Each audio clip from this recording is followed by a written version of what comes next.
Season 2 of the Pat and JT podcast. Oh man, I'm here at last. The first time, always gonna be the best. Come on! 402-403-9478. You can text us at that number. You can also slide into our DMs.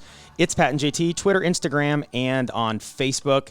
And that's whatever. Just get a hold of us. You can also email us, hey@patandjt.com. Whatever you want, you can get a hold of us. You can find us one way or the other. It's not that difficult. So big news. Let me pull this up here real quick on my profile on Facebook. Apparently, one of my posts has been flagged by Facebook as false information. What did you post? Okay. Oh, you post like dogs and horsey stuff. I know, for the most part, and puzzles every once in a while. Right. What are they doing? I posted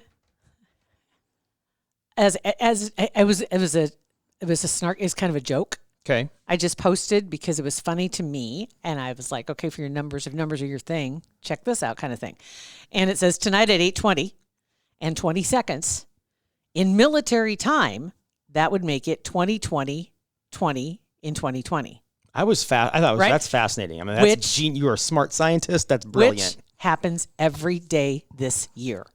I didn't even think about that. Okay, so on the post, though, it says, this only happens once in history, meaning this year, 2020, not meaning this day. Okay, got it. Okay, so this only happens once in history, the year 2020, that it will be 2020, 2020, and 2020.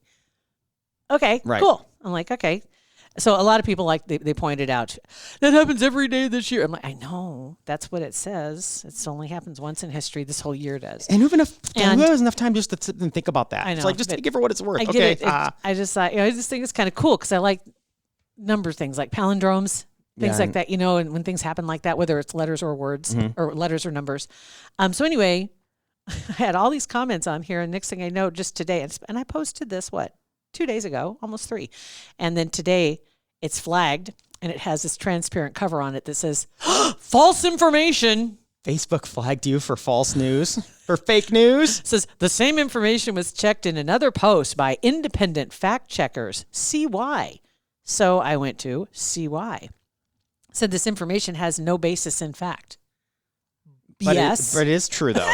But it is true. This whole year it's true. So the independent fact checker didn't get it either. Didn't understand what you're trying to say. It's apparently not. They can't take a joke, number one. But it is true, though. It is true. I mean, it's just like open your mind a little bit. It's not. If it had said this is the only year this happens, then they'd have been like, oh, okay, that makes sense. But it See, I thought it was meaning this day, tonight. You got to sit there and watch the clock because that's the only time it would happen. I didn't put much thought into it. It says not true that 2020 and 2020 will never happen again in our lifetime. That is true because there's not going to be another 2020. Exactly. Right. They're talking about the specific date. You can kiss my behind. So yeah. Was this notice helpful? No. It was not. Is there an FU button on there? I'm not seeing it, and I'm not seeing that under my like choices. No. They have the huggy bear, the one you hug the heart. They don't have the middle finger. They need to include that. Yeah. I could use it right now. Right. They won't include that at all. But anywho, so that's pretty impressive though. And it wasn't for anything fun either. Nothing for like, let's take a dive, nothing newsworthy or political. It's about that. I didn't even think this was, it's like when I posted, I was like, post it. And then all of a sudden I'm getting all these notices or people commenting, no, this is going to be every day. That's what it says. It's like, it says every day this year. It says that. So whatever. Crazy. So anyway, I got flagged by the fact checkers. I got Zuckerberg. Does that make you feel kind of edgy? Like inside edgy? Totally edgy. Totally edgy.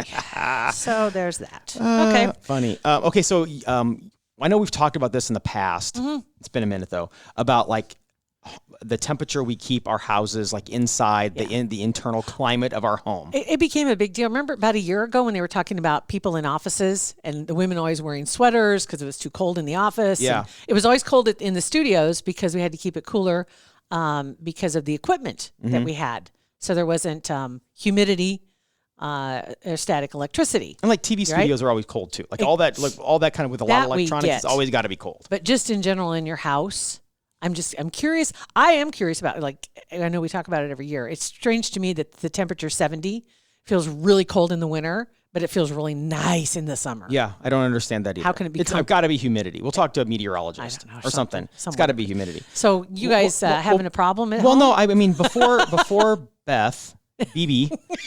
I mean, we keep the house at like 72, 70. Like it was awful. I mean, at the time, it's like, this is great. It's so good. But now looking back. Winter or summer? Winter 72 and summer like 68. Like air conditioner just cranking. But Beth is not, and I don't want to say frugal. She's more practical. Like it makes more sense that you don't need to have the air conditioner blasting all day at 65 degrees. It's just stupid.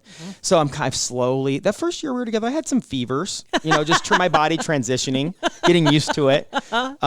And now, the kids, the other night, Bennett came out of his room. He's like, I got to do something. He had like a onesie on and a blanket and everything. It's so cold. Well, we realized that we had the vent still shut off in his room. So, so that has nothing to do with the conversation. Okay. No, sorry, buddy.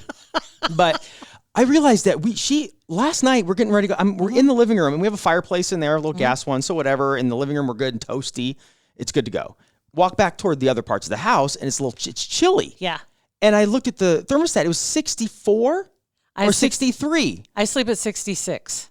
Sometimes 66, 65. Well, that's a heat freaking wave compared to what we had last night. 65 is about what I sleep. Upstairs is set at 65 24/7. It just stays at 65. 65 is reasonable. 63 at night is chilly. And the only response I get is, you're fine. You're fine. You'll be fine. You'll be totally fine. And I have been fine. I've been fine for the last 4 years. Do you have like a heated mattress pad? No. She couldn't do that. A heating blanket. And once you can get one that only does one side or the other. But once I get into bed, I'm good. As long as she gives me some cuddle time. Oh my God. I'm totally fine. But once I get all warmed up in bed, I hate jumping into the cold sheets. In the summer is great if it's cold. Yeah. Winter, miserable. And it's for I convulse. It's cold. Oh, it's freezing. And it hurts. It almost hurts you do when you freeze up. Yeah.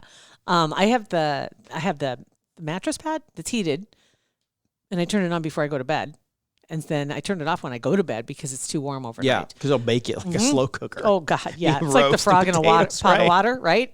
That whole story. You wake up all sweaty and just grow. Oh my God, I'm 190 degrees in here. But yeah, I love that. And downstairs, I keep it 68. Downstairs, and then the fireplace, I'll use it if I'm in that one room, use it there. But otherwise, I'm like, you know what?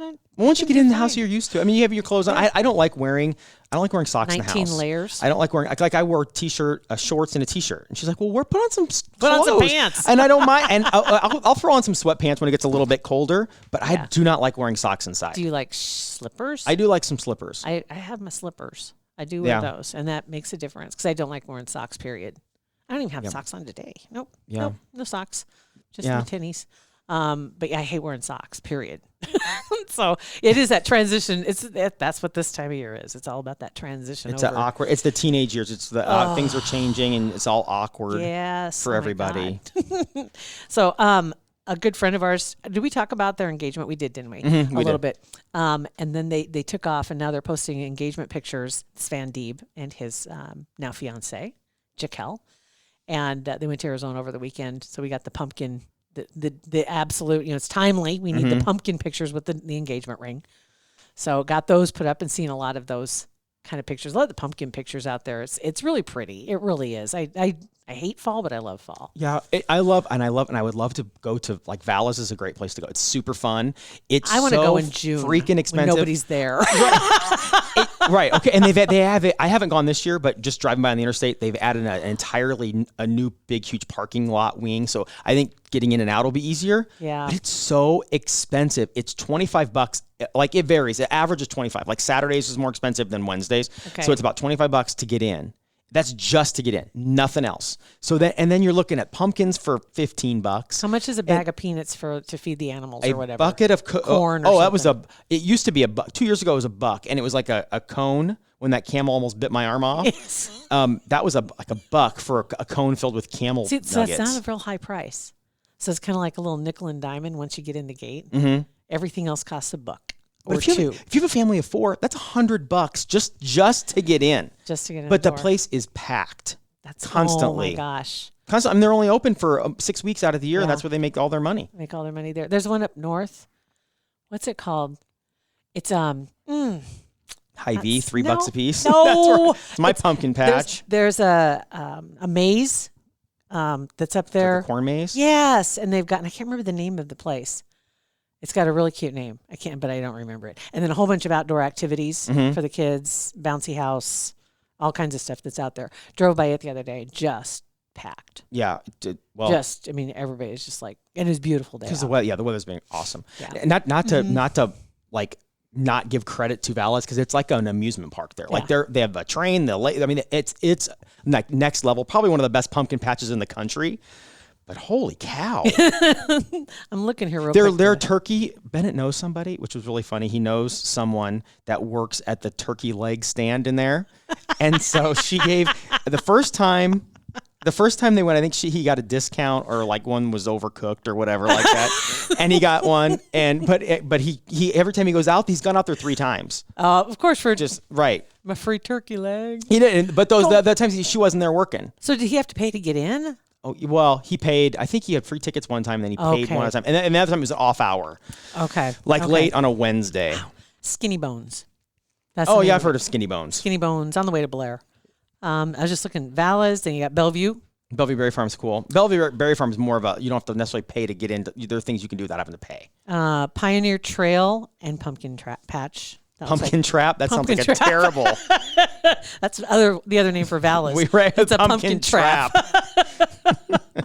Markman's and Wenninghoff also have them. Callahan Creek pumpkins. My goodness, we have a lot of pumpkin people around here. Interesting. Skinny Bones. Yeah, it looks really cute. I always like those mazes, but it also makes me think of like Children of the Corn kind of thing. Yeah. I don't think I've never been in a legit corn maze. I just never. That one and Stephen King. That's another thing I always think of too. That why can I never say the name of that stupid The Shining? There was a corn maze in The Shining. Well, there's a maze, that huge maze that's out in front of it. It's made out of hedges. Yeah, the labyrinth dealy or whatever. Yeah, it's called. Same kind of thing. That's freaky. Yes, it is. Yeah, and I'm not down with that kind of stuff. I don't like that. Not going there. No. So other than that, we're also test driving some new equipment today. Mm-hmm. we have helmets. We do. We have headgear, talkie helmets, and they have the microphone and the headphones all in one, yeah. so we can move around just a little bit. It's Not great. that we need to, but yeah, it's great. This is fun. This is probably why sports guys do what they do. Right. Oh yeah, it's the exact ones you see of the guys on TV that have the helmet thingy. Yeah, that's what it is, and it's awesome. For really inside the box kind of conversation here, but pretty nerdy. This is really cool. Yep. I'm really liking super this. Super nerdy. So anyway, if you get a chance, hurrdatmedia.com is where all of our podcasts live for Hurrdat Media, and Pat and JT are on there as well. Mm-hmm. But you can see all the podcasts. I think we're at 46 podcasts now, and they're still uploading more of them, getting them up on the website. And there's just a huge assortment, and these are all but maybe a handful are local. And so if you're looking for some kind of podcast and local entertainment, you might be surprised. You might know who's doing it. Yeah. There are some really good ones that are up there, all different conversations, a lot of fun stuff. So if you get a chance, check it out. That's right. And wherever you find one that you like, go follow through, subscribe, rate, and review it, because it just helps them and us and whoever get found by other people across the country and in the metro area here. Yeah, Dan Hoppin is one of them in particular. He has Restaurant Hoppin is the name of his podcast, and it is 1 year old. And he realized that it was like, it's been a year. It's been a year. Mm-hmm. And he's got some great podcasts, all foodie. He is what he calls a restaurant advocate. He isn't out as a critic. Right. He just wants to tell you about these different restaurants and get to know the chefs that work there. So if you're a foodie. The stories behind some of these restaurants too are incredible. And having the chef himself or the owners tell about it. Yeah, it's pretty awesome. Their struggles and how they getting through the last few months. Yeah.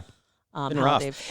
And his restauranthoppin.com is his website, and he also has blogs, more blogs than podcasts. So there's a ton of stuff up there to read about local restaurants. Has he not been blogging like for 5 years? Oh yeah, or 5 or 6 years. It's been a minute. There's a ton of information. So if you're looking for somewhere different to go eat and just want to find something that's not on your radar, that'd be a good place to start. And something different to listen to, hurrdatmedia.com, like you said. Add it to the list. Do it. Put it in your library. Thank you for listening to our podcast.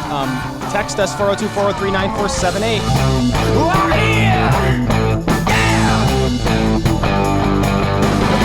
Pat and JT Podcast, a Hurrdat Media Production.